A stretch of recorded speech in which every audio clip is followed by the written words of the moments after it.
Donc, et dans le public, quelqu'un a-t-il une question brûlante?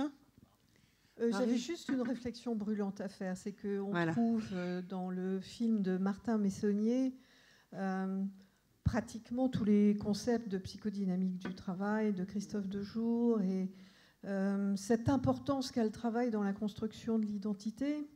Travailler, c'est se travailler, et c'est travailler ensemble. Et on voit bien que dans les entreprises visitées par toi, Martin, sous d'autres intitulés, avec une autre sémantique, c'est quand même ça qui est mis en place. Donc c'est important. Absolument. Bravo. Et ça marche. Non, ce qui est formidable, c'est de voir que, enfin bon, ça a été vraiment beaucoup de travail. Hein. On a tourné dans beaucoup plus d'entreprises que ce que vous voyez dans le film. Il y a des entreprises qui sont passées à la trappe, hein, parce qu'on voyait bien que c'était bidon. Et là, ce qui est intéressant, c'est effectivement, on sent les entreprises où ça participe d'une véritable générosité. La plupart du temps, c'est souvent parce qu'il y a un patron qui ouvre les vannes et qui lâche, quoi. Et ça, c'est ça que j'ai trouvé aussi formidable chez Gore, c'est que chez Gore, il y a plus, le patron est mort et que ça continue. Et ça, c'est assez extraordinaire. Voilà. Donc, mais ce qui est terrible aussi, c'est qu'il y a beaucoup d'entreprises qui maintenant peuvent se servir de ce type d'idées et pour en faire des systèmes encore plus oppressifs. Donc il faut être assez vigilant là-dessus. Le lean management en est un magnifique exemple, parce que le lean management à la japonaise, c'est quand même faire remonter du terrain pour rectifier sans cesse le travail. En France, c'est devenu la plus triste manière pour augmenter la productivité et oppresser les corps des travailleurs. Donc c'est vraiment très triste. Peut-être que ce qui est important à souligner, c'est de dire qu'effectivement tout dépend du chef d'entreprise, du patron, mais du socle éthique de valeurs, voilà. Et cette notion d'éthique, elle est infiniment précieuse, hein. La vérité, le courage, la confiance, voilà, ce ne sont pas des mots en l'air, ça peut changer la face du monde et en tout cas la face de ces entreprises dans lesquelles tu as réussi à rentrer. Moi, je voudrais souligner ça, hein, parce que pour avoir participé au documentaire La mise à mort du travail avec Jean-Robert Vialet, la magnifique trilogie, plus sinistre que ton documentaire, moins optimiste, je sais à quel point c'est difficile de rentrer dans les entreprises. Donc rien que ça, au-delà de la qualité de ton documentaire, c'est d'être arrivé à filmer tout ça. Donc chapeau. Quelqu'un a envie de... Oui ? Merci beaucoup. Tiens. Oui, on voit la transformation du travail, mais on voit la transformation des humains. C'est l'humanité qui est en train d'évoluer là, pas seulement le travail. Oui, bonsoir. Il ressort du commentaire que vous venez de faire tout de suite que le déclencheur semble être le patron. Est-ce que donc c'est vraiment votre impression qu'il faut un homme, une personne pour déclencher ce changement ? Non, c'est pas ce que je veux dire. C'est que c'est pas le patron qui déclenche. Souvent c'est les crises qui déclenchent, mais c'est le patron qui lâche les vannes. C'est-à-dire qu'effectivement, si le patron bloque tout, eh bien, à partir du moment où le patron bloque, plus rien ne peut changer. C'est-à-dire que le patron est le maître de la structure. Et là, on part vraiment de changer la structure. Je pense qu'il faut peut-être en parler justement avec Michel Hervé, parce que lui, il a mis en place ce type d'entreprise depuis longtemps. Alors. Oui, peut-être ce qui caractérise le film que l'on vient de voir, c'est que tous les patrons que vous avez interviewés sont des gens dans le bonheur. Ils sont heureux. Et je crois que ça commence par là. Mais la question peut-être qu'on peut se poser à propos du bonheur au travail, c'est qu'est-ce que c'est que le bonheur ? Et là, moi ce qui m'est arrivé, c'est que le mot « heure » du vieux français, E-U-R, ça veut dire croître. Et ça vient du latin augere qui voulait dire croître. Donc la bonne croissance. Et effectivement, moi j'ai été très heureux jusqu'à 6 ans, parce que là j'étais vraiment en croissance, hein, croissance physique, je prenais de la hauteur, du poids, de la connaissance, etc.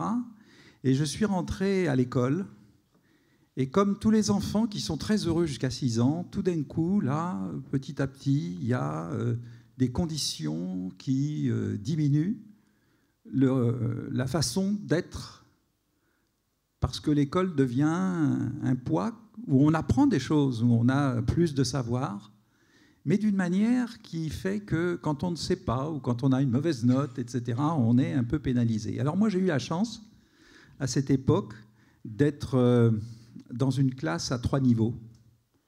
Et quand j'avais fini mes problèmes, je faisais les problèmes du niveau supérieur.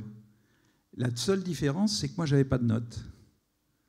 Et que, en définitive, j'apprenais de mes erreurs. C'est-à-dire que j'avais 3 formes de bonheur.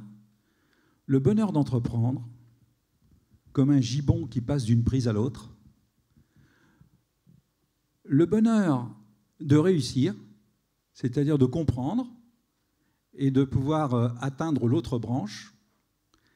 Et puis j'en avais un 3e bonheur, et celui-là était pour moi extrêmement important, c'est le bonheur d'apprendre, c'est-à-dire que quand je me cassais la figure, je me disais « Oh là là, mais si je n'avais pas fait comme ça, si j'avais pris mon problème de mathématiques différemment, si j'avais écrit différemment, j'aurais compris. » Et donc j'avais cet apprentissage, essai-erreur, qui m'a permis, si vous voulez, d'avoir 3 types de joie. La joie d'entreprendre, la joie de la réussite et la joie du jeu, de l'apprentissage. À partir de là, on se dit qu'au fond, toute la vie, c'est ça. C'est de faire que des trucs qu'on ne sait pas faire, parce qu'il n'y a pas que le bonheur d'avoir, il n'y a pas que le bonheur de recevoir quelque chose et qui va nous permettre de faire du bon, du bien, du beau, mais il y a aussi le bonheur d'être. Alors moi, je suis très nietzschéen, vous m'avez dit tout à l'heure, vous me présentiez comme un philosophe contrarié. Et Nietzsche disait, la vie, au fond, c'est la capacité que l'on a à avoir une existence au-delà de l'existant. Et donc, et les gens heureux, ce sont des entrepreneurs, ce sont des chercheurs, ce sont des artistes, ce sont des créateurs. Et ce bonheur d'être là, ça, c'est quelque chose qui, pour moi, était indispensable. Et je crois que tous ces chefs d'entreprise, là, ils ont pour eux-mêmes cette dimension de l'entrepreneuriat. Et puis, je me suis aperçu qu'il y avait un autre bonheur, un 3e bonheur, qui n'était pas seulement le bonheur d'avoir, le bonheur d'être, mais le bonheur d'être aimé et le bonheur d'aimer. C'est-à-dire d'être avec les autres et d'être dans une dimension que je retrouve, je vois que vous avez pris mon dernier livre, qui était dans les sociétés tribales et qui était ce que dit Mauss, c'est-à-dire le don et le contre-don. Quand vous faites un don, vous avez du bonheur. Mais quand vous recevez, quand les gens viennent vous voir pour vous demander, de vous aider, de les aider, là, vous avez aussi un bonheur extraordinaire. Donc le bonheur d'être aimé, moi je crois que c'est aussi quelque chose d'important. Alors une fois qu'on a ça pour soi, et qu'on est dans ce bonheur d'être aimé, on a aussi ça pour les autres. On a naturellement, si vous voulez, le besoin de dire que si nous, on a le bonheur, et que les autres aussi ont du bonheur, eh bien ça donne au niveau du collectif un bonheur encore supérieur. Et je pense que c'est ça qui génère chez ces chefs d'entreprise, si vous voulez, c'est que leur bonheur, plus le bonheur d'aimer et d'être aimé, les a entraînés, si vous voulez, dans une direction où qu'est-ce qu'on peut faire pour que chaque salarié se retrouve dans une situation de bonheur. Alors c'est simple, entreprendre, et entreprendre en groupe, avec d'autres, en équipe. Après, on viendra dans la discussion, je ne veux pas la monopoliser, il faudra, dans une entreprise comme la mienne, on ne peut pas faire des équipes de plus de 20 personnes. Parce qu'il y a un seuil à partir duquel il n'y a plus suffisamment de respect mutuel. Pour bien s'aimer, il faut qu'il y ait du conflit. Il faut que de temps en temps, excusez-moi, peut-être une expression qui n'est pas très française, il faut s'engueuler. Et je dis toujours, quand je m'engueule avec ma femme tous les jours, je ne divorce jamais. Et je crois que c'est ça le fond du problème. Les gens qui ont l'habitude de dépasser leurs conflits ont du respect mutuel. Mais pour ça, il faut qu'ils se connaissent, il faut qu'ils échangent d'une manière très forte. Et c'est pour ça que toutes nos équipes, on en a 180 équipes de, en moyenne 15 personnes, puisque ça fait à peu près 2800.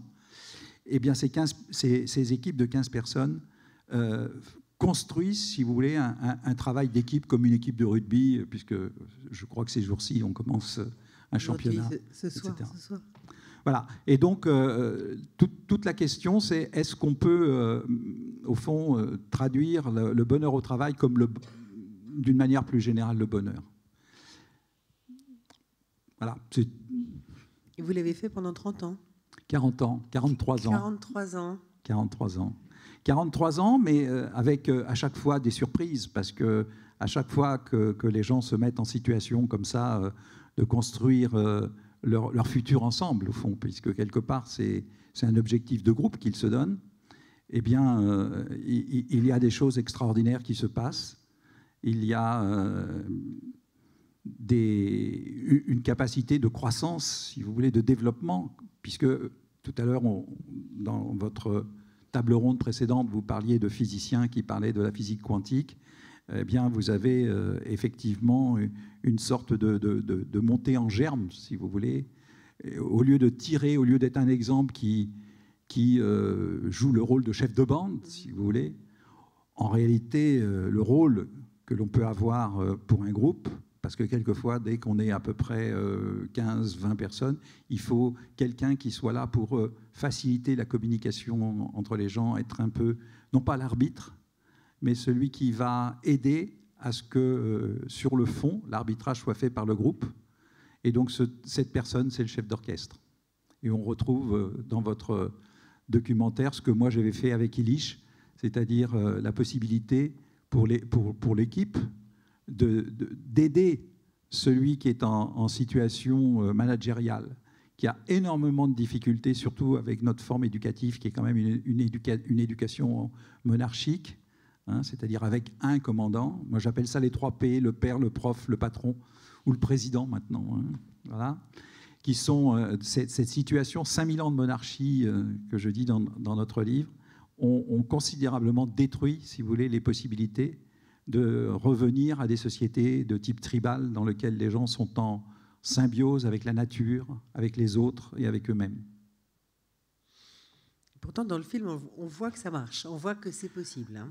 C'est quelquefois plus possible dans des sociétés dans lesquelles, effectivement, dans la jeunesse, on a développé comme ça de la horizontalité, c'est-à-dire des interactions entre les enfants. Ceux qui ont Montessori, par exemple, des écoles de ce type, on facilite ensuite, si vous voulez, ce travail-là. L'école finlandaise est remarquable aujourd'hui. Oui, en éducation. Oui. Voilà, dans l'éducation, etc. Voilà. Et puis après, c'est l'entreprise. Et une fois que c'est aussi dans la cité, c'est aussi dans des mouvements associatifs, c'est partout que peut se construire cette nouvelle société du bonheur. Alors, ce que je raconte dans ce livre, c'est que, la jeunesse, et c'est dit dans le film, Martin, la jeunesse aujourd'hui est certainement un des germes les plus prometteurs pour aller dans cette bonne direction. C'est sûr. Mais non, je pense que ce qui est intéressant, effectivement, c'est de voir, c'est que souvent, et ça c'est ce que disait Vinette Nayar plusieurs fois, c'est effectivement, il ramène aussi à l'éducation les problématiques de bonheur au travail. C'est-à-dire que dans l'éducation, on voit les gens qui ont été des bons élèves appliqués, et puis il y a les gens qui allaient à l'école parce qu'il fallait aller à l'école, et puis il y avait les cancres. Et alors, ce que dit Vinette Nayar, il dit, moi ce qui m'intéresse, c'est et les cancres et les bons élèves, parce que ceux qui sont au milieu, ils s'intéressent à rien et on a vraiment du mal à les manœuvrer. Et ça, c'est justement, ça c'est une des vraies problématiques du bonheur au travail, c'est qu'il y a tout un tas de gens qui vont au travail juste pour chercher leur salaire. Et là, ça devient plus compliqué parce que c'est effectivement là parce que c'est tout le boulot, c'est de les motiver, quoi. Est-ce que je peux m'inscrire en faux? Mais tout à fait. Clinicienne de terrain, parce que je suis responsable du réseau de consultation souffrance et travail. Il y en a 100. Ça fait un paquet de patients reçus chaque année.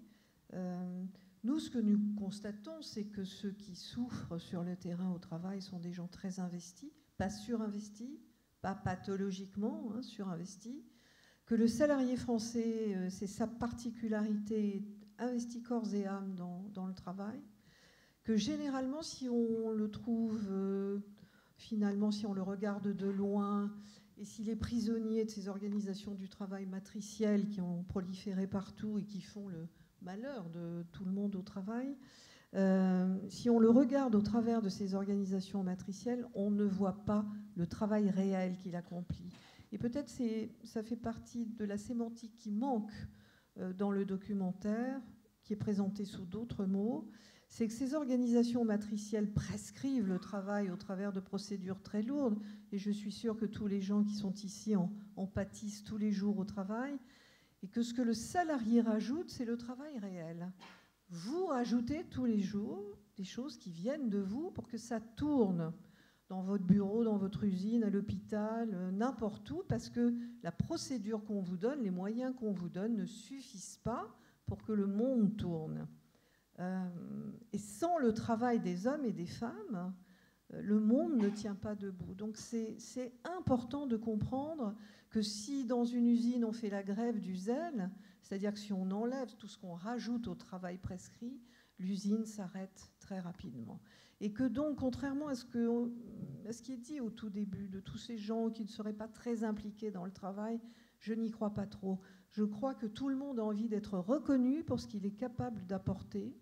Tout le monde a envie d'être utile au monde à sa manière, dans la mesure de ses moyens et de ses compétences. Et que c'est bien quand, dans une entreprise, on fait de la place pour chaque personne, pour chaque compétence, pour chaque individu, au lieu de le mettre de manière flexible, un peu n'importe où, puisque tout le monde est devenu interchangeable. Nous sommes tous irremplaçables sur notre poste de travail. Karine, on a parlé des jeunes. Oui, peut-être sur les jeunes, en fait, je dirais qu'on peut peut-être résumer la situation que les jeunes en général, en tout cas moi, ceux que j'ai interviewés, qui travaillent dans des grands groupes, puisque l'objectif c'était de comprendre ce qui les animait, en fait, des jeunes plutôt très éduqués, donc Bac+5, grandes écoles, etc., qui travaillent dans des grandes et belles entreprises comme Google, Accenture, Orange, enfin, donc c'est quand même des fleurons. Et en fait, pour résumer, pour eux, ils sont heureux de travailler, mais pas heureux au travail. Donc je crois qu'en fait, on voit dans cette manière de résumer les choses, on voit bien qu'en fait, ils ont très envie de s'émanciper, parce que pour moi, ce n'est pas une question de libération, c'est vraiment une question d'émancipation. C'est d'ailleurs ce sur quoi j'essaye de voir dans quelle mesure les conditions sont créées pour que les gens puissent s'émanciper au sens de pouvoir de l'action, avoir le pouvoir de faire, de contribuer, de partager. Et on se rend compte que le bonheur pour ces jeunes, c'est quoi ? C'est avant tout le fait d'avoir le sentiment d'être dans une dynamique d'évolution.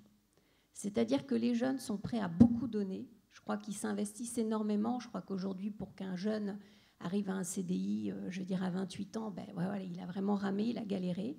Même des gens Bac+5, etc.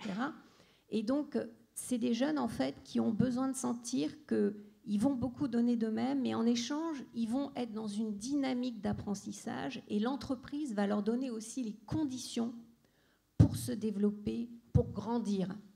Et ça, je pense que moi, je définirais le bonheur chez les jeunes particulièrement par cette dimension. Par contre, je pense que c'est là, et quand on vous entend, Monsieur Hervé, on sent que vous êtes porté par une vision qui est très forte, etc. Mais je trouve aussi que ce qui manque chez les jeunes, comme d'ailleurs chez les plus anciens, parce que ce n'est pas qu'une question de génération, bien évidemment, c'est que tout le monde n'a pas envie d'être dans l'empathie, tout le monde n'a pas envie d'être dans l'autonomie, tout le monde n'a pas envie d'être dans l'interdépendance. Et je crois que c'est en fait, les entreprises, c'est comme tout collectif. On avait cette discussion tout à l'heure sur le bien commun, le bien public, bien commun. Si on n'a pas envie de travailler un minimum sur soi, sur son autonomie, sur sa capacité de se remettre en cause, mais aussi d'être dans l'empathie vis-à-vis de l'autre, les jeunes comme les moins jeunes, on n'arrive pas. Et moi, ce qui me choque, en fait, c'est que finalement, cette dimension d'empathie, d'interdépendance, de rapport à l'autre, eh bien, elle est quand même très faible chez les jeunes, pas uniquement chez les jeunes, mais bon, moi, ça m'intéressait de voir si chez les jeunes, elle était un peu plus développée. Et je crois que c'est ce qu'on manque globalement dans notre pays. Alors, est-ce que vous avez constaté chez les jeunes, justement, ce que nous constatons, nous, qui est à mon avis le mécanisme de défense montant par rapport à la souffrance au travail, c'est en fait le désengagement du travail. C'est-à-dire que la génération actuelle ne sera pas aussi engagée que la nôtre a pu l'être dans le travail, puisque l'entreprise ne tient plus ses promesses, ni le contrat un peu moral qui la liait à ses salariés. Est-ce qu'on peut juste préciser jeune? Alors moi, j'ai travaillé cette année, j'ai travaillé sur la gêne Y, dont on parle dans le film, c'est-à-dire les moins de 34 ans, en gros. Donc moi, ma cible, c'était des jeunes qui ont quand même un petit peu d'expérience professionnelle, c'est-à-dire idéalement 27, 28, 29 ans, 30 ans, quoi, un peu moins que dans la trentaine, parce que je voulais des gens qui aient quand même un petit peu l'expérience de l'entreprise. Alors, juste pour répondre sur la question du désengagement, je crois qu'il y a une vraie différence, par contre, sur le type d'organisation. Parce que autant, on ne peut pas dire que je ne suis pas tout à fait d'accord sur cette histoire de désengagement, parce qu'il y a 2 ans, j'avais travaillé sur les nouvelles expressions de leadership, sur justement des entrepreneurs sociaux, solidaires, des kiss-kiss bank-bank, économie collaborative, des dynamiques associatives, ou même des start-upers, c'est-à-dire des jeunes qui créent leur start-up. Je crois qu'eux sont vraiment profondément engagés et portés par une vision. Mais c'est vrai qu'il y a beaucoup de jeunes, notamment ceux qui travaillent dans les grands groupes, qui sont assez lucides sur leurs conditions. C'est-à-dire qu'en fait, ce qui est très intéressant, c'est qu'ils reconnaissent avoir choisi la grande entreprise pour des raisons de questions de confort. Ils reconnaissent quand même que cette dimension de confort, elle est complètement relative. C'est ça. Donc, ils sont très autocritiques sur eux. Mais à la fois, je ne peux pas dire que ce sont des jeunes qui ne sont pas engagés. Non, je dirais que moi, ce qui m'inquiète le plus, ce n'est pas ce manque d'engagement, c'est plutôt cette apathie. Finalement, j'ai trouvé des jeunes fatigués. J'ai trouvé des jeunes en surcharge informationnelle, parce que c'est des jeunes aussi... Moi, ça m'intéressait, c'était d'aller le voir... leur côté de rapport au numérique, rapport à l'Internet, etc. Parce que très souvent, ils sont aussi une manière de contribuer dans l'entreprise. C'est aussi d'aller sur ces postes comme ça où ils utilisent beaucoup ces nouvelles technologies de l'information et de la communication. Et donc, j'ai trouvé des jeunes, surtout vers la trentaine, qui commencent à être managers avec un début de responsabilité. Et puis, le premier enfant arrive à la maison, donc les nuits deviennent beaucoup plus courtes. Et là, vraiment, risque de burn-out. Donc là, même pas 30 ans. Donc ça, c'est extrêmement visible. Ça m'a vraiment surprise. Et puis, surcharge informationnelle, c'est-à-dire aussi des gens qui sont tout le temps à manier des informations sans vraiment faire sens. Et moi, ce qui m'inquiète plus que le désengagement, c'est le risque d'automatisation. Donc c'est vraiment là, c'est tout le courant de Bernard Stiegler, etc., qui dit, où toutes... ces études qui ont tendance à dire que d'ici 10-20 ans, les 40% des jobs vont être remplacés par les robots, ça m'inquiète plus. C'est vraiment cette dimension. C'est dans les grands groupes, j'entends dans les grands groupes. Justement, si on parle des grands groupes, là, dans le film, et les chiffres que nous avez proposés tout à l'heure, j'ai retenu que le maximum, c'était à peu près une entreprise qui tourne autour de 2400 personnes. Je me trompe ou pas ? Je ne comprends pas tout à fait votre question. De la taille de l'entreprise, disons. La taille de l'entreprise. Est-ce que quand même, ce qu'on a vu tout à l'heure dans le film serait applicable si on passe à une échelle un peu plus grande de taille d'entreprise? Le patron indien, il a une entreprise, il avait une entreprise, il est à la retraite maintenant, mais il a une entreprise de 90 000 personnes. Oui, mais si on passe encore, parce que 90 000, c'est déjà pas mal. Parce qu'on parlait Madame disait grand groupe. Moi, j'ai travaillé dans un grand groupe américain qui a je ne sais pas combien d'employés dans le monde, et j'ai sérieux doute quant à la possibilité de mettre en route toutes ces choses. Ce qui, pour ça, ce que vous avez dit tout à l'heure, que personne n'est le contraire d'irremplaçable. Je pense profondément Tout le monde est... Ouais, mais ça me que fait, nous sommes tous irremplaçables. Tout le monde voilà, est- ça me Même fait- si ça me fait dans ces grands groupes, on essaye de vous Voilà, persuader ça me du fait contraire. excessivement plaisir de vous entendre dire ça, parce que Dieu sait si j'ai entendu le contraire pendant toute ma... Mais en même temps, est-ce que le problème, c'est est-ce que c'est pas ces grands groupes qui sont justement qui ont vocation à être des choses du passé et qui vont devenir petit à petit des dinosaures? Parce qu'à un moment, de toute façon, ce qui est intéressant quand on combine ce qui est dit, c'est que, par exemple, le désengagement des jeunes, c'est qu'il y en a beaucoup qui quittent ces groupes pour justement aller faire des choses où ils vont gagner moins d'argent, où ils auront moins de sécurité, mais qui vont les intéresser. Et en fait, petit à petit, ces grands groupes vont se retrouver avec à pourrir de l'intérieur. Hein. C'est pas. Moi, je pense que l'entreprise pyramidale telle qu'on l'a connue et tous ces grands groupes géants, à un certain terme, je pense qu'ils sont voués à disparaître. Moi, je pense, sous cette forme-là. C'est-à-dire que s'ils ne se fractionnent pas, ils vont disparaître. Pas très sûr, Martin. Toute l'économie mondiale telle qu'elle est pilotée va vers des fusions-rachats incessantes et la construction de géants de plus en plus titanesques. Mais on voit que ça marche pas. Je ne dis pas que c'est bien, hein, la preuve, on voit les résultats. Enfin, on n'est pas vraiment parti pour fractionner et retourner à des entreprises à taille humaine. Hein.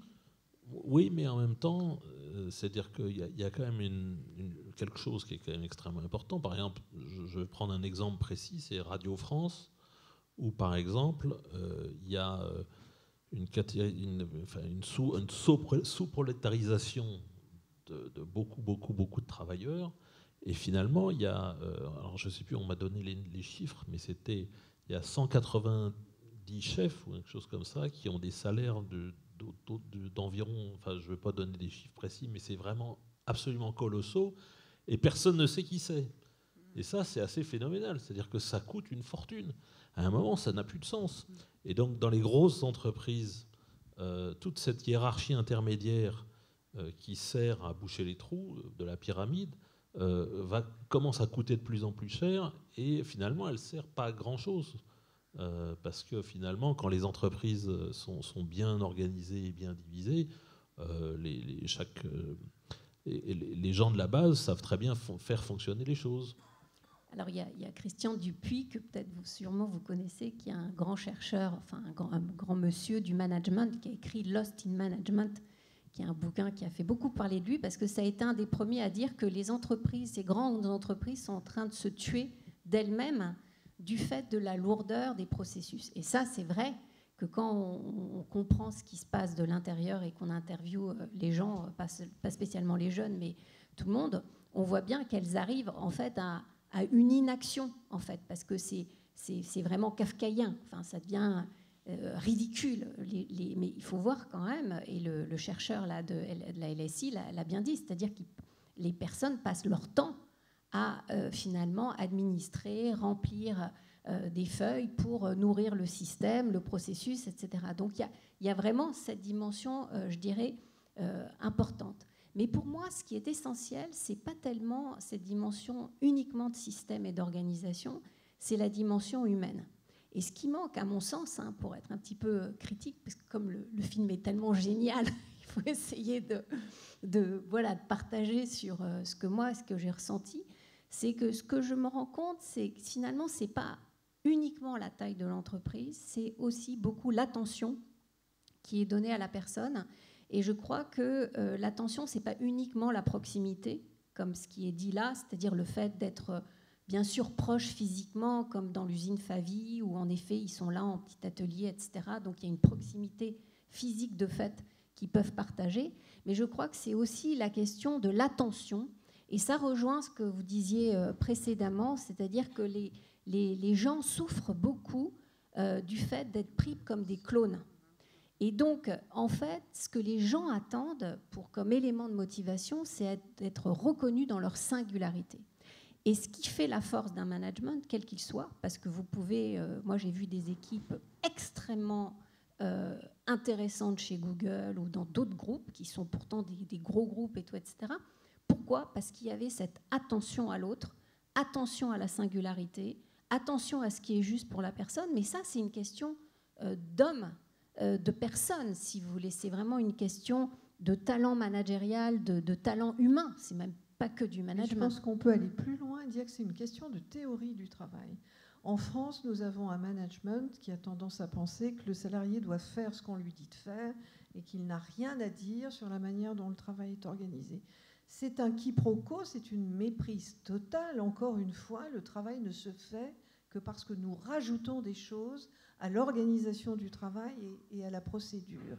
Et tant qu'on ne reviendra pas sur cette idéologie managériale en France, en tout cas ailleurs, j'ai rien à dire, nous n'arriverons pas à décaler la problématique et à obtenir que celui qui a envie d'être utile au monde et qui rencontre l'obstacle, j'ai beaucoup aimé ce que vous avez dit sur l'obstacle et l'effort, nous n'arrivons à l'élargissement de nos compétences, à la construction de notre identité au travail, et finalement à la construction de nous-mêmes que lorsque nous rencontrons l'échec. C'est quand nous ratons quelque chose au travail, non pas que nous prouvons que nous sommes mauvais, mais que nous allons pouvoir prouver que nous sommes très bons, parce que nous allons devoir prouver en nous-mêmes qu'on va chercher, ruminer, y passer la nuit, y réfléchir, y revenir le lendemain, et puis que ce soit du bois, du matériau, que ce soit une idée, que ce soit une équipe à conduire, eh bien on va finir par s'élargir soi-même et à arriver à devenir quelqu'un de plus compétent. Et c'est ça la centralité du travail dans la construction de l'identité. Donc rater n'est pas un échec, c'est au contraire la meilleure manière de prouver à quoi sert le travail. Alors, et ça, le management français ne l'a toujours pas, tragiquement, toujours pas compris. Il y a 3 méthodes. Hein. Il y a effectivement cette joie d'apprendre à travers ses erreurs. Ça, je crois que quand les gens ont pris conscience que l'erreur est au contraire un apprentissage, ils n'ont plus peur. Ils n'ont plus peur de l'erreur, ils ne sont plus inhibés. La deuxième solution, c'est le voyage, c'est-à-dire d'apprendre les erreurs des autres. Et là, ça développe l'amitié, cette idée du don et du contre-don. Et la troisième méthode, c'est celle que, naturellement, mes amis énarques n'ont pas vécu à l'école, c'est-à-dire que plus ils ont été longtemps à l'école, plus ils savent répondre à des questions, mais pas se les poser. Et toute la question et tout ce qu'on développe dans la débrouillardise, si je puis dire, des sociétés complexes, c'est d'avoir des gens qui ont cette capacité de débrouillardise, c'est-à-dire de philosopher en se posant des questions et non plus seulement en répondant à des questions.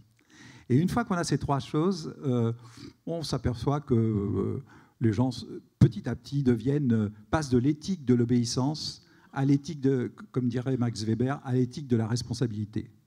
Et que cette éthique de la responsabilité, dès qu'on est dans cette dimension-là, là, ils ont le bonheur.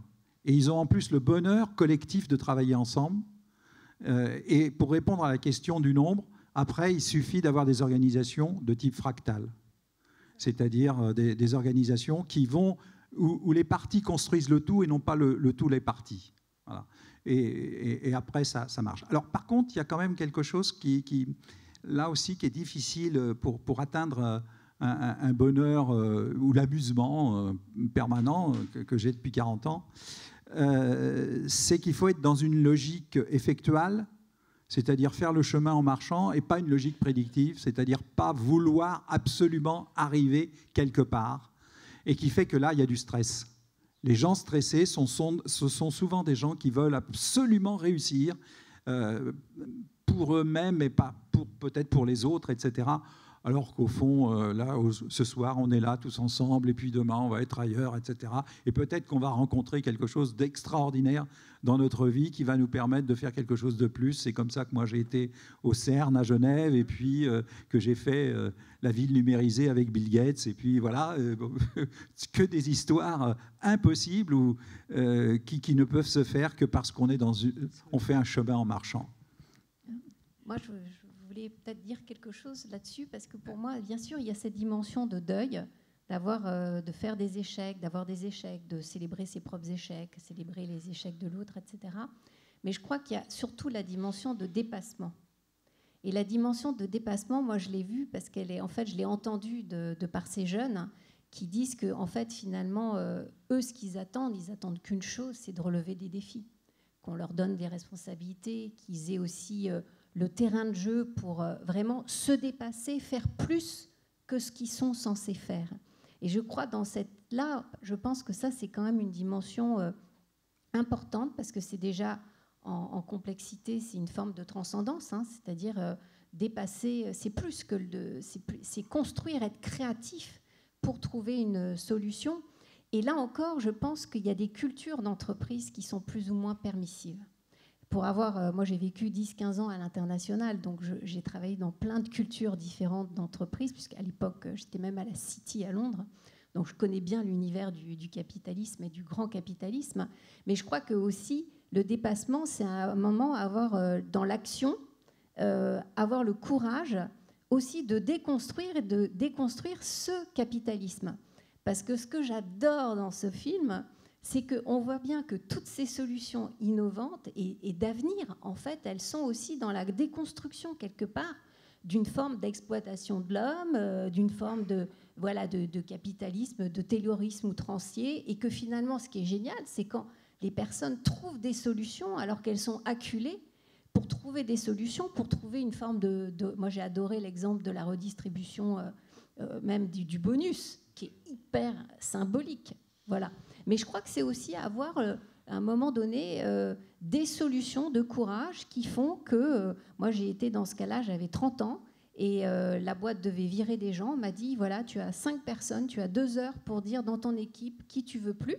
Et j'ai dit, écoutez, c'est simple, j'ai fait les calculs. J'ai dit, voilà, je ne me paye pas pendant tant de mois. Je peux récupérer mon bonus, etc. Bon, à l'époque, j'étais dans la banque d'investissement à Londres. Et je crois que mes boss ont été tellement sciés que j'ai été convoquée. J'étais prête à être virée, hein, parce qu'à l'époque, j'étais jeune et un peu insouciante. Et puis, j'ai dit ça un petit peu comme ça. Mais finalement, je crois qu'ils ont beaucoup apprécié cette dimension.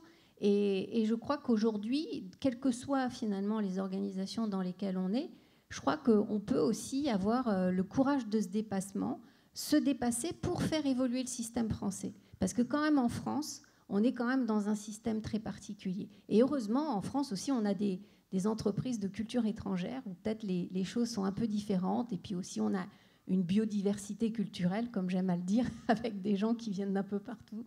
Donc ça crée de la richesse. Et je crois qu'on peut s'appuyer aussi là-dessus. Ce qui est très bien montré dans le documentaire, c'est la folie du contrôle, quelle que soit la sémantique utilisée pour la dénoncer. Et je voudrais juste vous citer une anecdote. J'ai été opérée au mois de janvier en neurochirurgie à la Pitié-Salpêtrière. Et comme tous les patients, on m'a mis un bracelet d'identification pour ne pas se tromper avec quelqu'un d'autre. Sauf qu'en le remplissant, on s'est trompé sur mon nom et sur mon prénom. Donc j'arrive dans la chambre avec ma carte de groupe sanguin, l'infirmière regarde, ça ne correspond pas à mon bracelet. Elle me dit, je dois vous repiquer. Je lui dis, ben non, vous n'avez qu'à téléphoner à l'accueil pour qu'ils modifient leur erreur. Ah non, c'est impensable, c'est une organisation matricielle. Jusqu'à la nuit des temps, vous aurez un autre nom et un autre prénom à la Pitié-Salpêtrière. Et elle m'a donc repiqué, ce qui a coûté bien sûr 2 prélèvements supplémentaires.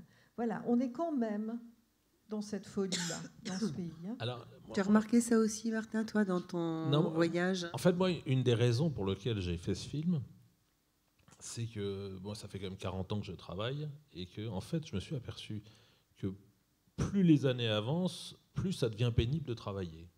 C'est-à-dire, c'est quand même assez incroyable, quoi. Et parce que je me souviens de ma jeunesse, où moi j'ai démarré comme journaliste à 18 ans, 17 ans, 18 ans, j'arrivais dans les portes s'ouvraient, je sais pas, les choses étaient simples, quoi. Les mêmes boîtes pour lesquelles je travaillais à l'époque, quand je les vois maintenant, sont une espèce de monstres avec des DRH. Je ne savais même pas ce que c'était qu'un DRH à l'époque. Ça n'existait pas. Je veux dire, on allait voir le patron, on frappe pas à la porte.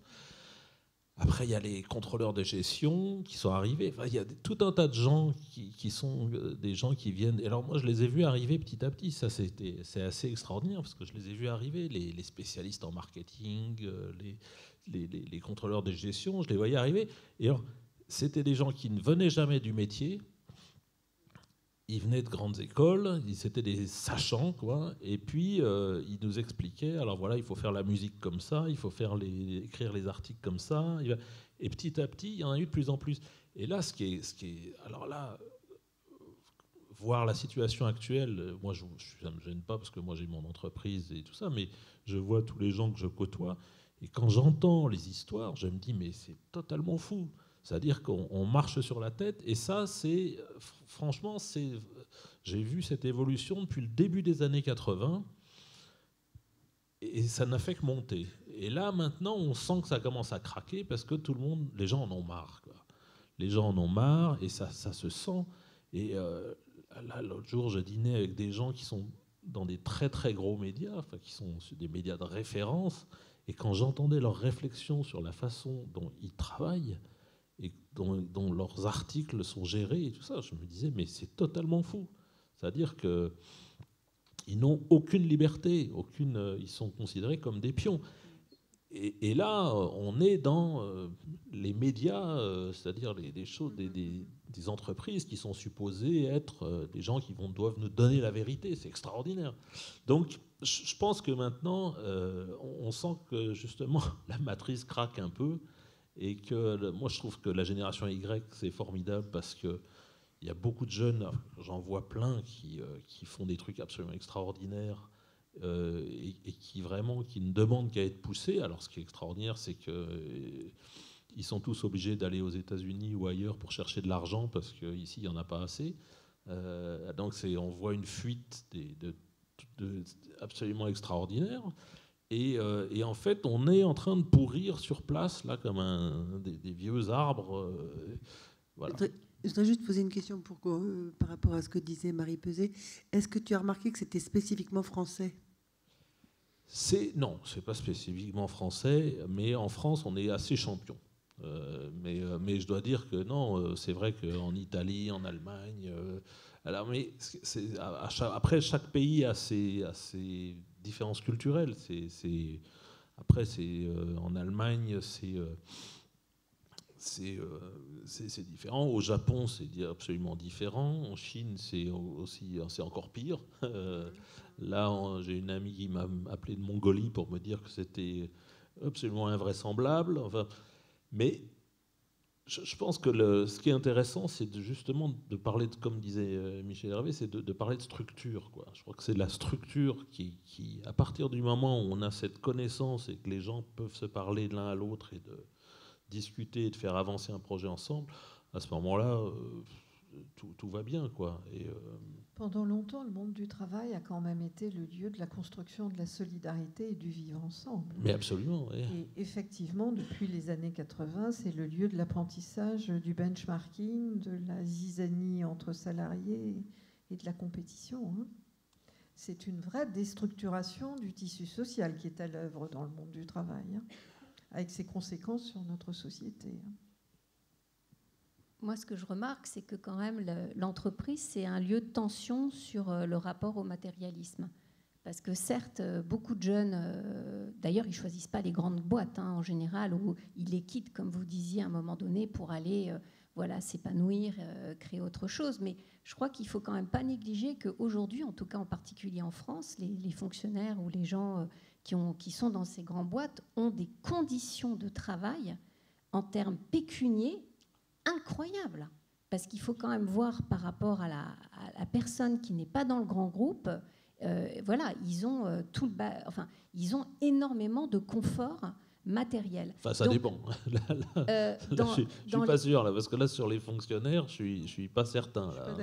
C'est aussi un trade-off, c'est-à-dire qu'on accepte un job garanti, on le voit, c'est pour ça que beaucoup de jeunes très diplômés vont dans la fonction publique ou vont dans les grands groupes. Pourquoi ? Parce que ils veulent s'en sortir, ils ont des projets personnels, ils veulent gagner de l'argent et avoir un certain niveau. Et je trouve que moi, ce qui me choque plus, c'est ce rapport au matérialisme. Parce que je trouve qu'il y a, même chez les jeunes, et en particulier, c'est ce qui m'a étonnée dans cette étude, c'est que j'ai trouvé des jeunes extrêmement conventionnels, extrêmement traditionnalistes, qui sont très centrés quand même sur leurs intérêts, après, bon, bien évidemment, parce qu'ils ont d'autres projets, etc.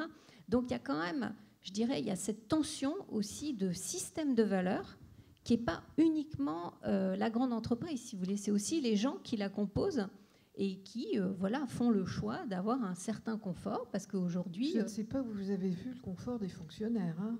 Les policiers, les infirmières, les médecins dans les hôpitaux, vous trouvez que leur vie est confortable? Non, je ne parle pas forcément d'une manière générale de tous les fonctionnaires, mais pour côtoyer aussi beaucoup de gens des ministères, etc., qui se payent des formations, qui sont détachés. Ah ben oui. C'est la fonction publique d'État. C'est fonction, pas la fonction hospitalière. D'accord, fonction publique d'État. Vous pouvez.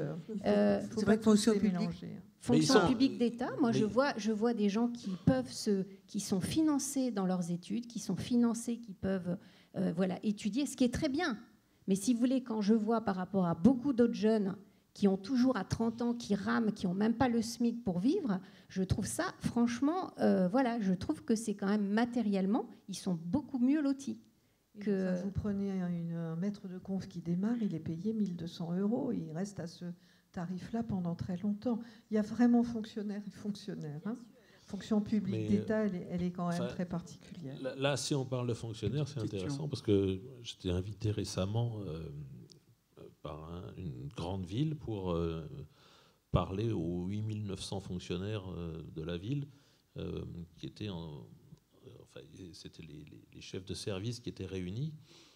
Et alors, il y avait une tension invraisemblable. Une tension parce que il y avait leur directeur était en train de leur lire ce qui se passait, donc ils allaient être rétrécis, le budget de cible allait être... Il y avait une tension palpable, absolument incroyable. Et alors, moi, j'arrivais pour parler du bonheur au travail, donc je disais, oh là là. Alors, ça a commencé par rigoler. Au début, je commence à... Quand j'arrive, je me sentais un peu incongru. Et puis, tout d'un coup, on commence à discuter. Et puis là, à un moment, il y a un type qui se dit, mais attendez, mais ce système de travail, c'est formidable. On pourrait travailler comme ça, management par projet. Ah oui, alors tout le monde dans la salle dit, ah ben oui, ça serait vachement bien, on pourrait travailler par projet. Et alors là, tout d'un coup, tout le monde se retourne vers le directeur, qui évidemment était en train de renter sous son siège, parce qu'en fait, ils ont un système d'organisation qui n'a aucun sens. Et alors, ils sont extrêmement malheureux. Alors, effectivement, là, ceux-là, ils étaient bien payés et tout ça, mais par contre, ce qu'ils disaient, c'est que tous les gens en dessous étaient eux aussi très malheureux. Donc là, ce qui est extraordinaire chez les Belges, là, ce qu'ils ont fait, parce que là, dans le film, j'ai montré qu'un tout petit bout de ce que j'ai filmé, mais moi, je suis allé même faire les descentes de flics à la recherche du travail au noir et tout ça, et je veux dire, la responsabilisation des gens, elle va jusqu'en bas. C'est-à-dire qu'elle va jusqu'en bas, et la réunion du petit groupe qui s'occupe des contrôles, ils font ça autour d'un petit café, c'est très convivial et tout ça. Ils se sentent, il y a une superbe ambiance, quoi. Et donc c'est possible de le faire. Et en France, je veux dire, on en est très très très très loin, quoi. S'il vous plaît, oui, à ce titre. On a un monsieur qui attend depuis longtemps. Merci beaucoup. Bonsoir. Je voulais rebondir justement sur vos propos. Je suis absolument passionné par ce documentaire que j'avais vu dès le mois de mars, me semble-t-il, quand il a été diffusé sur la chaîne de télévision. Depuis, ça m'a ouvert des perspectives, puisque je fais du management depuis une vingtaine d'années. Je ne cache pas que les premières années, mon management était plutôt traditionnel, puisque j'avais un manque de confiance en moi. Une fois que j'ai acquis une certaine confiance, ça m'a permis, je dirais, de lâcher. Et je comprends mieux à travers votre reportage ce qui me plaît aujourd'hui. Et quand j'en parle autour de moi, je me rends compte qu'on est effectivement très nombreux à vouloir adopter ce type de démarche. Ma question est la suivante, finalement, quand je vous entends, c'est quelle méthodologie, en définitive, pour pouvoir, au-delà des exemples et des patrons que vous citez, que vous avez trouvés, vous avez cité d'autres patrons qui le faisaient, mais sans réellement le faire. Vous avez créé un énorme espoir, mais en même temps une énorme frustration, dans le sens où, quand j'entends Michel Hervé parler du patron et du bonheur du patron, je suis très inquiet aujourd'hui, parce que le patron heureux, sauf erreur de ma part, aujourd'hui, les patrons des entreprises françaises, pour parler de celles que je connais en tout cas, ne sont pas recrutés en fonction de leur niveau de bonheur. mais plutôt, bien évidemment, en fonction de leur niveau de diplôme, voire même de leur capacité à piloter, à manager, à contrôler, à faire du reporting. Ça nous éloigne de la problématique, enfin, ça nous éloigne pour le coup du sujet. Donc, faut-il, quand on fait partie d'une entreprise où on sent que le patron n'est pas heureux, faut-il la quitter ? Isaac Gates dit aujourd'hui qu'il y a en France, semble-t-il, une entreprise par semaine qui rentre dans le schéma de l'entreprise libérée. Je me dis que ça pourrait être très long si je décide d'attendre. Donc, ma question, c'est finalement quelle méthodologie vous crée encore une fois un énorme espoir, je pense, mais si ce n'est basé que sur le bonheur du patron, il faut créer sa propre entreprise. Voilà. Alors, là, ce que c'est dans le film, par exemple, il y a à peu près 9 entreprises et c'est à peu près 9 systèmes différents. Donc, en fait, il n'y a pas de méthodologie. Enfin, moi, justement, c'est ça qui m'a intéressé, c'est de regarder justement des méthodologies différentes. À chaque fois, la seule chose qui est commune, c'est la confiance, l'écoute, la communication. Alors maintenant, c'est-à-dire que si dans votre entreprise, ce qui est intéressant, c'est de voir quelle est votre activité et quelle est la façon de s'organiser qui va permettre le mieux l'écoute et la communication et la confiance. Alors bon, là, c'est plus Michel peut-être qui peut donner des conseils, parce que lui, c'est un homme vraiment de terrain. Mais enfin, en tout cas, vous êtes manager ou chef d'entreprise ? Je suis manager, justement. Donc à l'intérieur d'une Absolument. entreprise, d'accord. Alors, j'essaye de le faire au niveau de mon organisation. Ouais. Pour autant, c'est pas. Je vais même vous dire, dans une organisation précédente, je l'ai fait, mais je ne suis plus du tout dans le contrôle. Effectivement, la confiance, on voit l'effet incroyable que ça peut avoir sur les gens. Mais quand vous êtes dans un système où la hiérarchie vous demande du reporting, j'ai même été embauché quelqu'un qui me permettait de donner le change. Vous voyez ce que je veux dire ? Parce que moi-même, je ne suis plus en capacité. J'irai même plus loin. Si demain je suis licencié, monsieur Messonnier, j'irai vous voir. Non, là, par exemple, il y a une boîte dans laquelle je suis allé filmer, qui n'est pas dans le film, parce qu'ils étaient formidables, mais ils racontaient un peu la même chose que tous les autres. Alors, donc, je ne pouvais pas les mettre. C'est une boîte qui s'appelle IMA Technologies, qui est à Nantes. Et le manager, il s'appelle Christophe Collignon, appartient à un grand groupe qui ne sont pas du tout dans ce type de démarche. Et lui, il a installé ça chez lui, dans la boîte. Et donc, c'est lui le parapluie. Il couvre. Et donc, il a vraiment créé un système à l'intérieur de la boîte où tout le monde est extrêmement motivé. C'est-à-dire que lui, en fait, il va même plus loin que les gens du film. D'ailleurs, c'est une boîte de téléphonie. Et alors, en fait, c'est des avocats qui répondent au téléphone, mais ils font de la téléphonie, ils répondent au téléphone et ils donnent des conseils aux gens. Et en fait, ce qu'ils font, c'est qu'ils encouragent les gens dans leurs projets personnels. Et donc, même si les gens font des projets personnels qui les amènent à quitter la compagnie pour aller le faire ailleurs, ils les encouragent quand même, ils me disent c'est bien parce que comme ça, les autres se disent comme ça, ils sont dans une chouette boîte. Ça marche, la boîte marche à fond. Et qu'est-ce qui se passe ? C'est que le siège maintenant, qui était absolument contre, est en train de changer. Et ils ont contaminé le siège de la boîte. Ça, je trouve ça assez formidable. Et on a entendu aussi dans le film beaucoup la notion de réduction des groupes. Hein. Ça, c'est très très important, ce que Michel Hervé appelle le fractal. Monsieur demandait quelle méthodologie. Moi, je l'ai entendu plein de fois dans le film. Hein. Ça me paraît fondamental. Oui, absolument. Au point de vue méthodologie, ce qui compte, c'est la viralité. C'est-à-dire la capacité que vous avez à le semer, si vous voulez, votre propre organisation de votre petit groupe dans le groupe à côté, et qui fait qu'obligatoirement, il y a une dimension subversive et qui va venir du bas vers le haut. Si vous comptez effectivement la transformation du haut pour transformer nos organisations, ça va être plus long, beaucoup plus difficile. Pourquoi je comptais aussi sur les jeunes, c'est parce que, indéniablement quand même, dans cette jeunesse d'aujourd'hui, l'argument d'autorité porte moins que l'autorité des arguments. Et donc, c'est petit à petit, si vous voulez, c'est cette autorité des arguments, et en particulier à travers l'argument qui devient l'argument quasi unanime ou unanime d'un groupe, qui fait force, si vous voulez, dans la force, dans l'énergie que dépense ce groupe pour ensuite trouver sa place à l'intérieur de l'économie, mais aussi à l'intérieur de son utilité sociétale vis-à-vis de ses clients, et à l'intérieur de son éthique, si vous voulez, en termes de groupe, c'est-à-dire son bonheur d'être. Une autre chose qui peut se passer, et que je remarque aussi, si vous voulez, c'est que notre société est en train de valoriser ce que j'appelle l'école tricolore.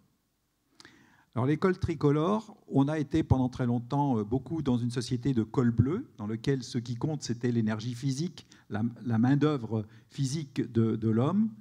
Ensuite, on est passé à une société dans laquelle il y avait, en plus des cols bleus, des cols blancs, c'est-à-dire des gens qui avaient effectivement cette intelligence rationnelle et qui apportent de la logique. Le seul problème, c'est qu'aujourd'hui, l'ordinateur et les logiciels prennent une grande partie de ce terrain-là. C'est peut-être d'ailleurs ce qui amène un certain nombre de gens à être encore plus dans le contrôle, parce que quelque part, ça leur donne l'idée que comme ça, ils restent cadres. Hein, il reste dans le col blanc. Et puis, il y a le col rouge. Le col rouge, c'est l'intelligence émotionnelle qu'a le toréador avec sa muleta face au taureau, qu'a l'écuyer face à son cheval, et vous face à votre client.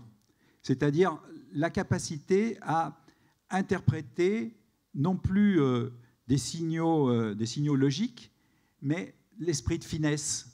Hein, l'esprit de finesse qui fait que là, l'ordinateur ne suffit pas. Et c'est cette dimension du col rouge, si vous voulez, mais adaptée avec à la fois la capacité à faire des choses physiquement avec sa main et aussi avec sa tête, avec ce travail d'analyse, mais en même temps ce travail d'adaptation qui donne une qualité de bonheur au travail supplémentaire. Alors, un petit exemple, je ne voudrais pas prendre trop de temps, mais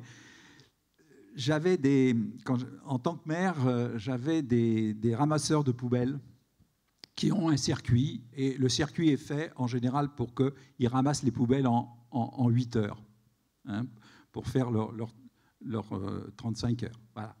Et naturellement, ils essayaient, comme ils avaient ce circuit à faire, de le faire le plus vite possible. Et en voulant faire le circuit le plus vite possible, eh bien, ils prenaient très mal les poubelles et ils se faisaient un certain nombre de déchirures.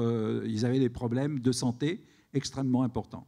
Pour résoudre ce problème, j'ai fait la chose suivante, c'est que je leur ai donné la possibilité de taper à tous les usagers qui étaient dans le circuit, et de leur proposer des poubelles plus grandes, plus petites, d'autres couleurs, de faire à l'époque celles qui ramassaient les papiers, celles qui ramassaient, etc., de faire du tri d'ordures, etc. Et ma surprise, ça a été que quelque temps après, alors qu'ils étaient descendus pratiquement pour un circuit à 6 heures, ils étaient remontés à 7h30 de temps pour faire le même circuit. Pourquoi ? Parce que quand il n'y avait pas la poubelle, ils sonnaient, et ils demandaient « Mais est-ce que, madame, vous avez quelque chose ? Comment se fait-il qu'aujourd'hui, vous n'avez pas mis votre poubelle ?»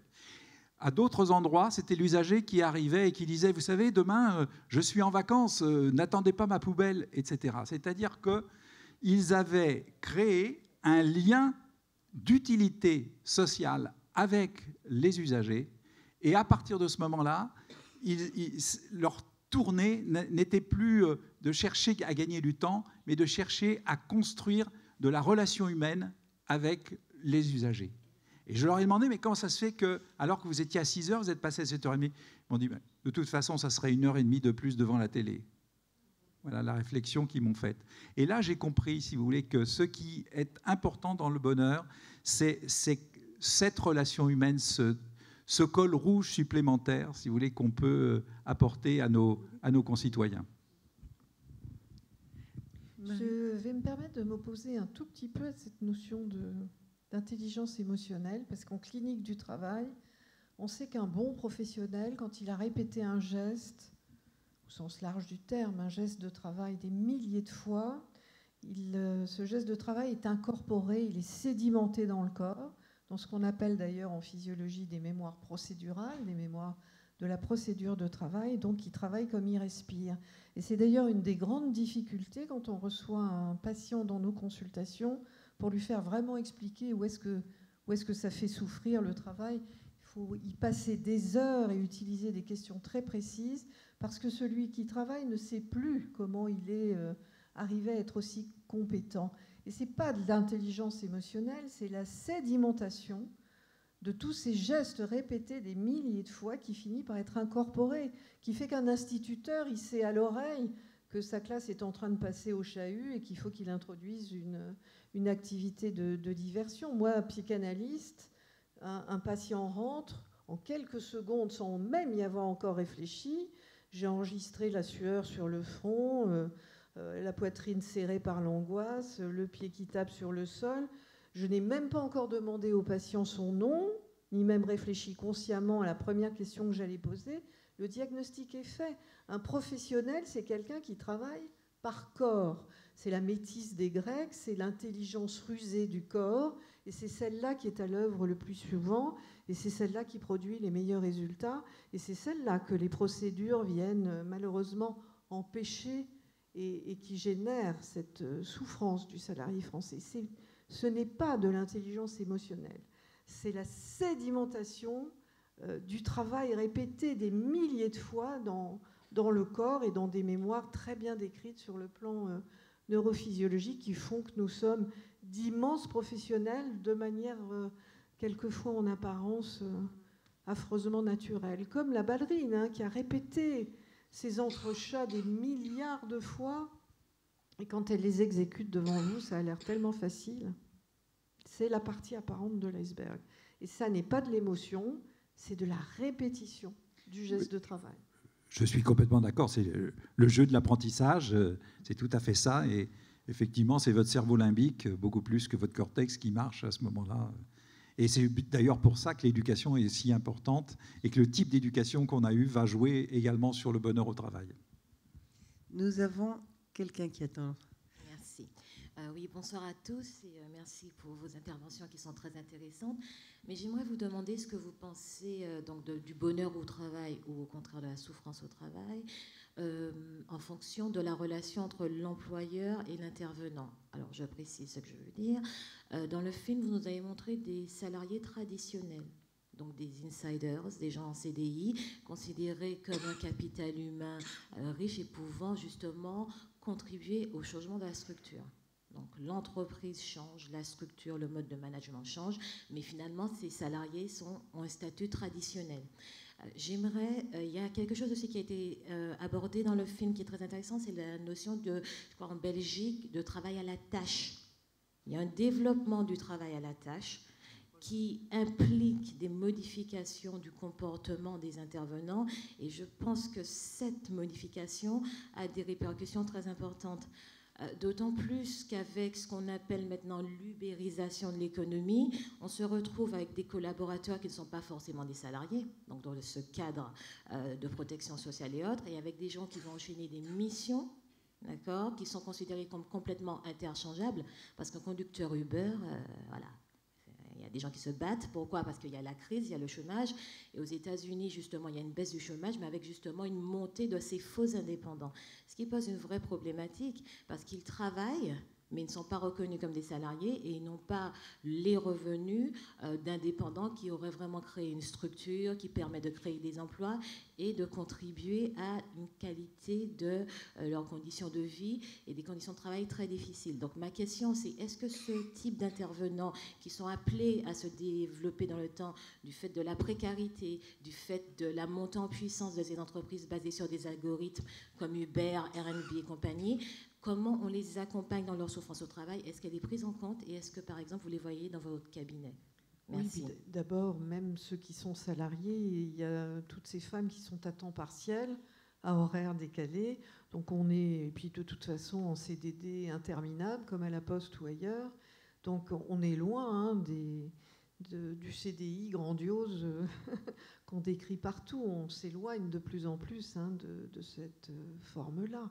Mais bien sûr que nous voyons tous les autres, tous ceux qui travaillent ont accès à nos consultations sous toutes les formes de travail qui existent dans ce pays. C'est très paradoxal parce qu'en même temps, pour échapper au salariat tel qu'il peut être décrit dans les situations les plus difficiles, on voit beaucoup de gens se tourner vers l'auto-entreprise et y être poussés d'ailleurs, parce que ça fait moins de chômeurs, et puis pour d'autres raisons.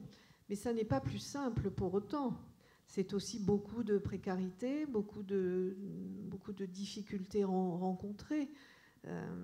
Rien n'est simple, sous quelque forme que ce soit, dans nos consultations. Je suis désolée de devoir vous dire que forcément la vision sera... La seule chose qui traverse tous les récits de tous les gens qui travaillent, qui viennent nous raconter leur souffrance au travail, c'est leur profond amour du travail, et tout ce qui traverse ces consultations, c'est notre souci constant de réparer le rapport au travail de ces gens, tellement nous sommes persuadés que c'est le travail qui rend malade, mais que c'est aussi le travail qui guérit. Et nous le constatons bien évidemment à chaque fois qu'on les remet d'aplomb. Et d'ailleurs, 80% d'entre eux retrouvent un travail, quelle que soit sa forme. Donc en fait, c'est pour vous un peu une question d'investissement. Est-ce que vous les réinvestissez dans leur travail? C'est-à-dire qu'ils... Mais je pense que nous n'avons pas besoin de pousser quelqu'un à réinvestir le travail. Je suis psychanalyste. Quand on vient au monde, la première chose que fait un bébé, c'est se mettre à travailler psychiquement. Quand on a la certitude que ce travail de mentalisation qui est le propre de l'être humain est la constante qui va de notre naissance à notre mort et qui s'actualise dans l'emploi, pour ne pas mélanger les termes, ce besoin qu'a l'être humain de ce travail mental, même si ça passe par une activité physique, est constitutif de son identité. Nous n'avons pas à pousser les gens à retourner dans le monde du travail, puisque c'est comme ça que nous affirmons que nous sommes des êtres humains, que c'est comme ça que tous les jours nous essayons d'être utiles au monde, de rêver, de fantasmer, de construire, d'écrire, de fabriquer, quel que soit le domaine dans lequel nous essayons de travailler. Le travail est constitutif de l'être humain. Attention, ne mélangez pas l'emploi, où vous pouvez d'ailleurs avoir si peu d'activité de travail que vous vous étiolez, ou un travail tellement contraint qu'il vous vide de votre humanité, avec le gigantesque travail qu'un chômeur doit accomplir pour retrouver un emploi. Voilà, les mots ont un sens, ils sont extrêmement importants, et la sémantique que nous devons essayer de partager, elle est précieuse pour avancer. Les gens que nous voyons souffrent de mal travailler. Et quand on aura dans ce pays guéri, ou en tout cas essayé de soigner le travail, tout le monde ira beaucoup mieux. C'est parce que la plupart d'entre nous faisons du sale boulot dans de mauvaises conditions, sans les moyens, sans le temps et sans les effectifs, que les Français vont si mal. Bon, néanmoins, je trouve que la question était très intéressante. Dans le film, on ne s'adresse évidemment qu'à des entreprises qui sont construites avec des salariés et tout ça. Le sujet de la précarité, justement, de l'autre entreprise et tout ça, c'est un autre sujet qui, d'ailleurs, mériterait beaucoup de réflexion. Oui. Maître Rachel Saada est avocate, effectivement, en droit du travail. C'est elle qui a obtenu la reconnaissance en faute inexcusable des différents suicides, notamment au Technocentre de Renault. C'est une de nos plus brillantes avocates en droit social. Tu me gênes. Oui, moi je voulais juste faire 3 observations. La première, c'est que, et ce ne sera pas des observations juridiques, mais c'est tiré de mon expérience et de ma pratique professionnelle et de mes lectures, bien sûr, c'est que l'entreprise est d'un conformisme absolu.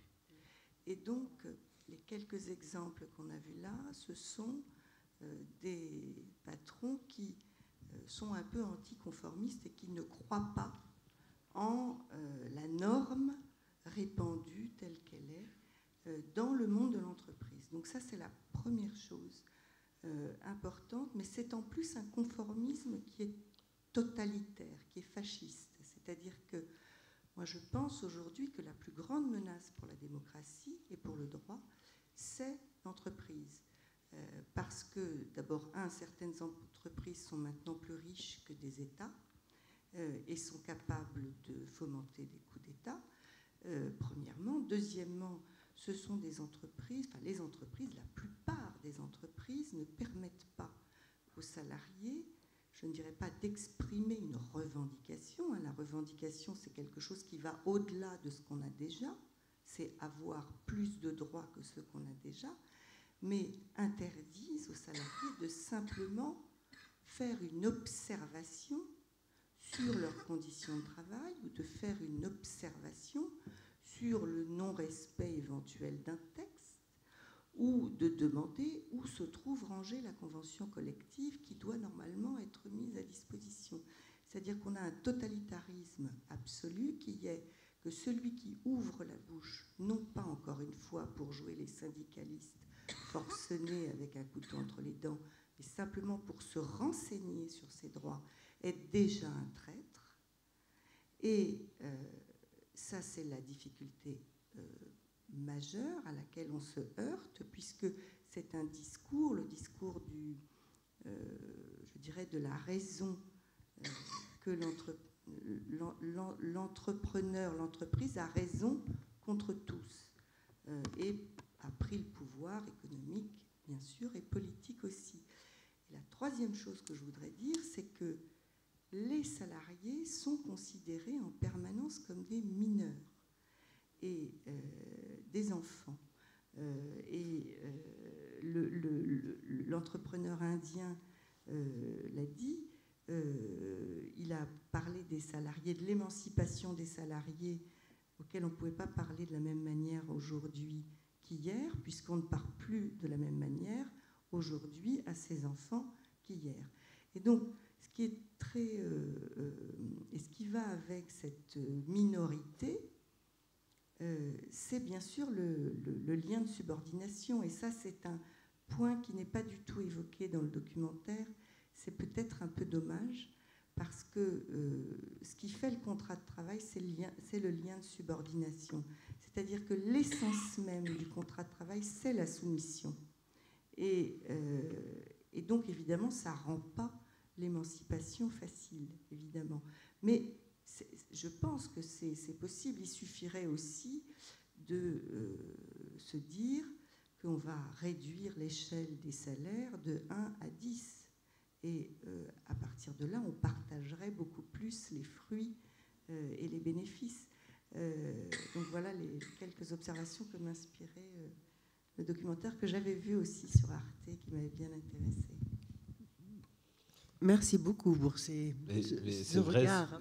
C'est ce que vous dites, alors ça me rappelle une réflexion, parce que ce qui est intéressant, c'est effectivement de voir que dans ces grandes entreprises, c'est-à-dire pas celle-là, c'est-à-dire chaque personne a une voiture, une maison avec un prêt sur sa maison, donc chaque personne, chaque famille gère quand même un budget de, je sais pas, quelques centaines de milliers d'euros. Et quand on arrive dans l'entreprise, on se retrouve à devoir demander la permission pour dépenser 10 euros. Et ça, c'est assez fascinant. C'est-à-dire que les gens sont vraiment traités comme des enfants. Ça m'a beaucoup marqué. C'est assez... Et ça, je pense que ça n'existait pas... C'est-à-dire qu'il y a 30 ans, c'était quand même... Je ne veux pas revenir faire le vieux con, mais ce qui était intéressant, c'est que j'avais quand même l'impression que les responsabilités étaient beaucoup plus données, offertes aux gens, quoi. On avait beaucoup plus de liberté. Alors je sais, moi, je n'étais pas dans l'industrie, mais est-ce que dans l'industrie, c'était comme ça il y a 30 ans? Non, le problème, c'est moins de savoir si c'était il y a 30 ans, il y a 100 ans ou il y a 10 ans. La question qu'on peut se poser, c'est vers quoi vont nos sociétés? Et aujourd'hui, nos sociétés vont vers encore plus d'innovation et encore plus comment dirais-je, de liens, de sur-mesure avec ce qui fait le marché. Et naturellement, dans ce monde qui va évoluer très, très fortement vers l'innovation, si c'est que l'innovation du chef, ces entreprises sont appelées à disparaître. Et donc l'évolution économique rejoint l'idée du bonheur au travail.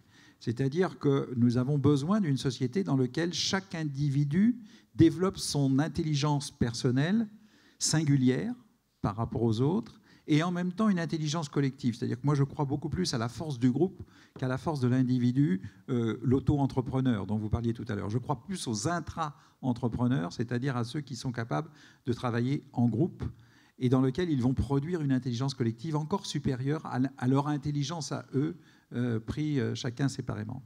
Et donc, inéluctablement, on s'en va dans une... C'est pour rendre la salle optimiste, hein, inéluctablement, on s'en va vers du bonheur au travail.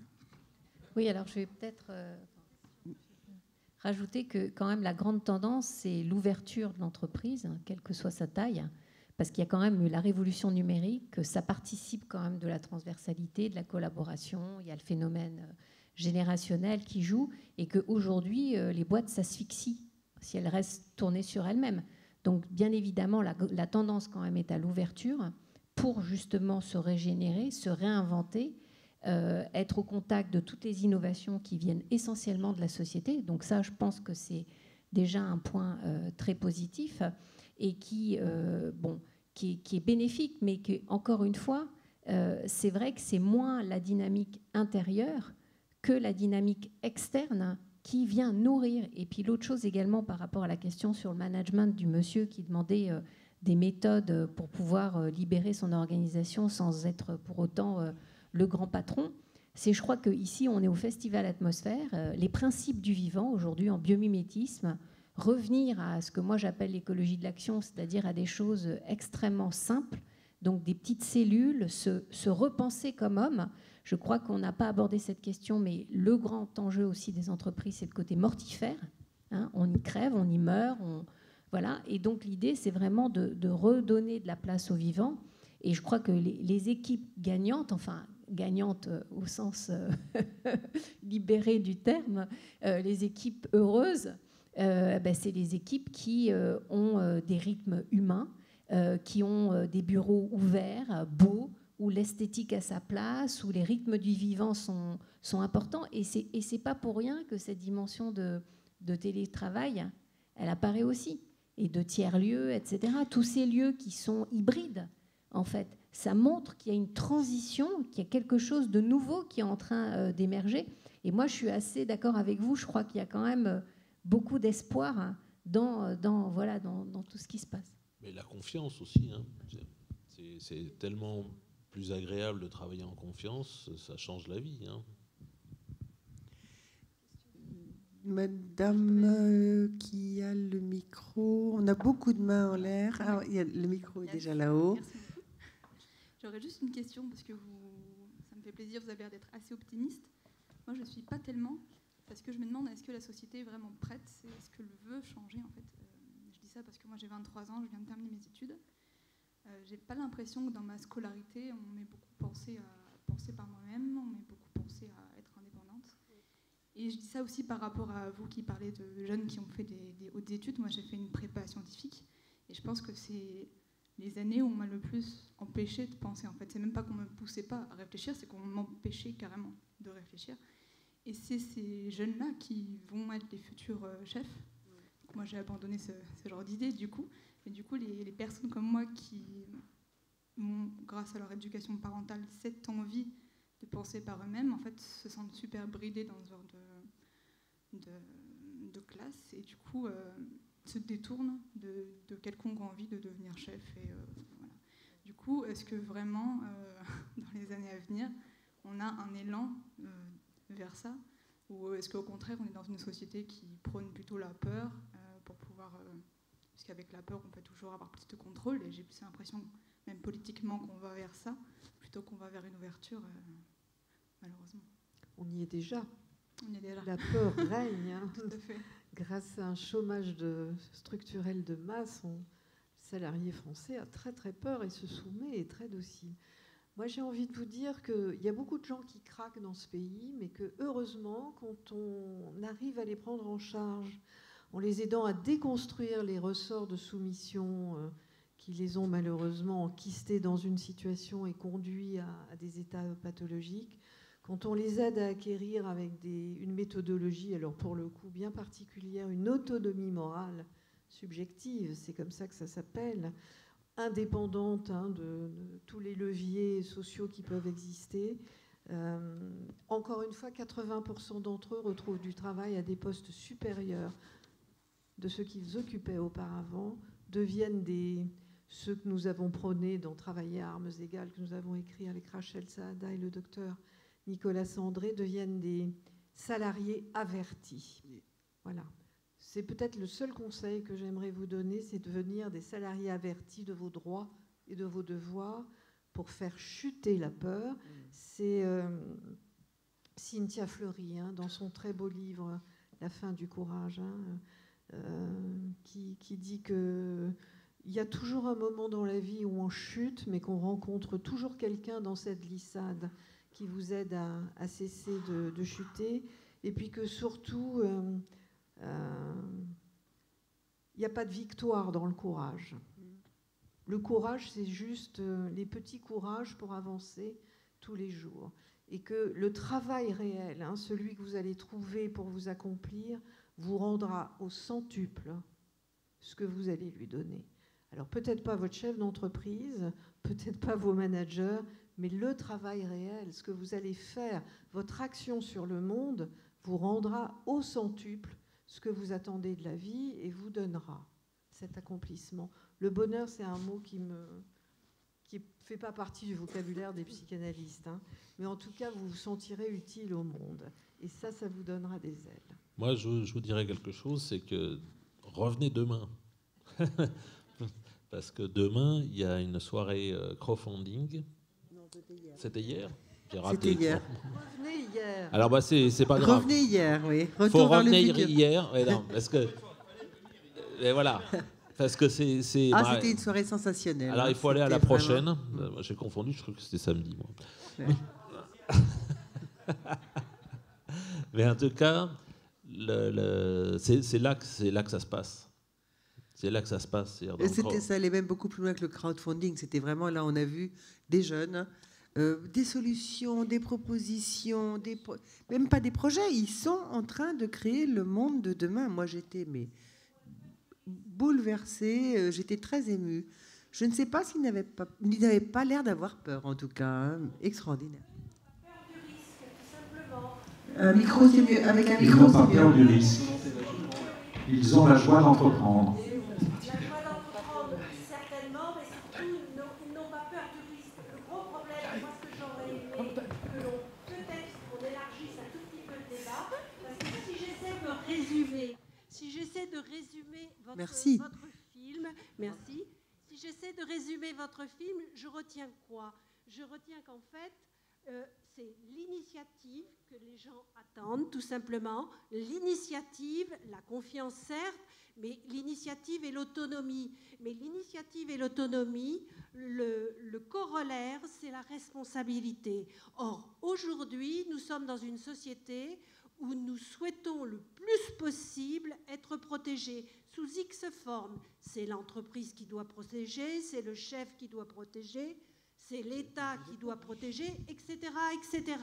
Ce qui signifie que je ne suis pas très étonnée que vous ayez dit avoir constaté que ça venait de nombreux jeunes, la capacité justement d'initiative et d'envie. Mais parce que eux, précisément, ont beaucoup moins peur du risque. Ils savent qu'à risque et à prise d'initiative, il y a responsabilité.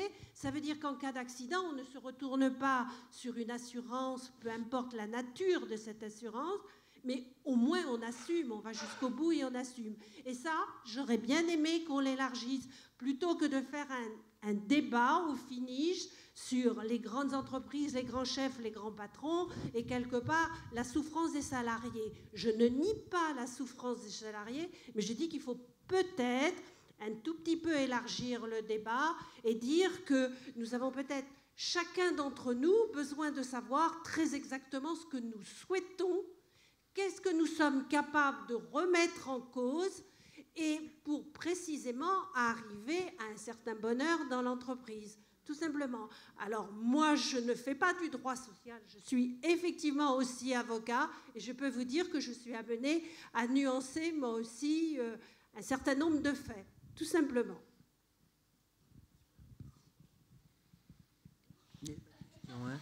Alors, il y a des tas de mains sont levées sur le même rang là. Oui, bonsoir. Attendez, puis un moment. Je profite du fait que le micro est près de moi. Oui. Donc, juste 2 informations pour des éclairages complémentaires. Il faut savoir qu'il existe un laboratoire indépendant qui n'a pas pour vocation de faire de l'argent, qui travaille donc depuis 30 ans sur les problématiques au travail. Et en intervenant dans le monde entier dans des entreprises de toute taille, nous savons maintenant que les coûts cachés humains en entreprise sont de l'ordre de 15 à 50 K € par an et par personne. Donc ça, c'est un chiffre assez intéressant pour mesurer le bien-être au travail. Je suis convaincu que le point de départ de tout, c'est l'argent. Vous choisissez une organisation, vous choisissez des modes de management, mais la finalité, c'est l'argent. Donc, pouvons-nous faire un autre monde à partir du moment où c'est l'argent qui dirige tout? Autre information sur un autre plan, nous avons maintenant, et là c'est plutôt un côté ensoleillé, nous avons maintenant la chance d'avoir une approche qui traite de la mesure du capital des actifs immatériels des entreprises. Et quand on commence à mesurer l'immatériel, que fait-on? Eh bien, on s'aperçoit qu'effectivement, la richesse, elle n'est pas seulement comptable au sens classique du terme, elle est dans le savoir-faire, le savoir-être de chacun, individuellement et collectivement. Donc, pour les personnes qui sont intéressées par ce genre de choses, eh bien, regardez sur Internet l'Observatoire de l'immatériel et vous aurez des réponses complémentaires. Madame, ça y est, elle a un micro. Oui, merci. Moi, je n'avais pas de questions à poser, en fait. J'allais juste m'absenter et partir, donc je voulais vous dire au revoir. Très gentil. Partir. Vous dire merci aussi, parce que je trouve que c'est une très belle initiative, un joli festival, une belle affiche, un beau film. C'est plein de positifs, c'est plein de belles remarques, de belles intentions, de belles impulsions. Et voilà, j'avais juste envie de dire merci. Je pense que l'entreprise de demain, c'est moi aujourd'hui, et c'est nous tous aujourd'hui. Et quand l'espace de 2 heures, on pourrait presque créer une entreprise aujourd'hui, on aurait le sujet, on aurait la place, on aurait le temps. Et je pense qu'on aurait, grâce à des films comme ça, l'optimisme, en tout cas l'envie de croire que c'est possible, que ça existe de plus en plus. Et voilà. Et moi, je suis très encouragée par des projets optimistes comme celui-là, même si je sais que c'est encore une minorité de la réalité sociale. J'ai fait un burn-out. J'ai d'ailleurs au passage une grande reconnaissance pour le personnel soignant, psychologue, psychothérapeute, et aussi pour la sécurité sociale, parce que pouvoir être arrêté pendant 1 an, réfléchir sa vie, se dire quelle responsabilité je prends, de quel côté je regarde le sens de ma vie, qu'est-ce que je fais de ma vie, et la construire et repartir avec le sourire, ça a été possible, donc une petite parenthèse, mais ça a été possible grâce au temps.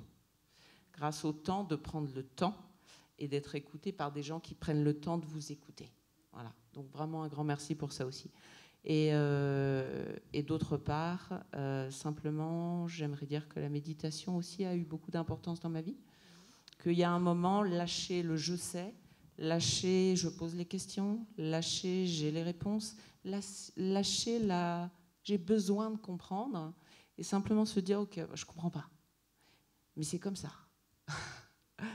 Je respire, j'avance, et se remettre à un niveau d'existence, vraiment, comme vous disiez, je ne me souviens plus de la formulation, mais petite, simple, vraiment autonome, avec des petites choses, réapprendre à grandir, comme vous parliez de croissance et du travail, réapprendre tout simplement à exister et à exister ensemble, comme on est ce soir. Voilà, donc j'ai passé un excellent moment. Je vous remercie et je vais devoir partir. Merci beaucoup et bonne soirée alors. Écoutez, je crois qu'il y a encore des gens qui avaient levé la main, mais on va peut-être en profiter pour se séparer. Vous donner la parole à chacun d'entre vous. Je crois qu'on vient d'avoir une magnifique conclusion. La conclusion de Madame était magnifique. On a la conclusion là. On a la conclusion. On a par contre, pour répondre à la jeune fille qui était particulièrement pessimiste, hein, je pense que à la fois le film de Martin et un festival comme celui-là sont des lieux où la viralité positive, si vous voulez, peut avoir des effets considérables pour vous rendre optimiste. Déjà savoir que ça existe. Hein. Marie, un dernier mot? Ça va? Non, je pense qu'il faut rester sur cette très belle conclusion, qu'on peut tomber et se relever. Non, mais enfin, je pense qu'effectivement, il faut voir du côté des startups. Il y a un monde extraordinaire des startups. Moi, ça me fascine. Je regarde ça sur Internet et je vois des tas de choses absolument passionnantes qui se passent, dont on voit aucune trace pratiquement dans les médias, dans les journaux et tout ça. Et je pense que c'est extrêmement enthousiasmant. Et pour des gens qui ont fait des études comme vous, c'est là qu'il faut regarder, je pense. Martin, merci beaucoup pour ce film. Vraiment. Karine d'Arpic-Pérou, Marie Peset, Michel Hervé, merci. Et moi, je suis très, très optimiste à la suite de ce genre de film.